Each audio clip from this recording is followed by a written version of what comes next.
Premio Irene a la difusión del doblaje, agradeciendo así la labor de aquellos que hablan de vuestro trabajo y de vuestro esfuerzo. Ya sabemos que hay quien prefiere mantenerse en la sombra para no desvelar el truco perfecto. Bien, pero a veces hay que poner el foco para que se conozca, para que se valore, pero sobre todo para que se respete. Por suerte tenemos estos premios. Y por suerte tenemos cortometrajes tan esenciales como Para Sonia. Por lo que transmite, porque nos emociona, porque todos hemos querido ser la prota de la historia. Yo sí, al menos yo sí. ¡Guapa! Yo sí. Por si hay alguien que eso. Vale. Y porque además pone el dedito en un tema que no admite debate. No, porque aquí no es cuestión de elección, es cuestión de inclusión.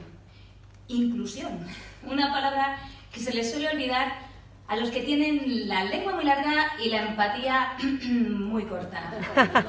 Y porque, sobre todo, Para Sonia nos demuestra una vez más cómo una voz vale más que 1000 imágenes.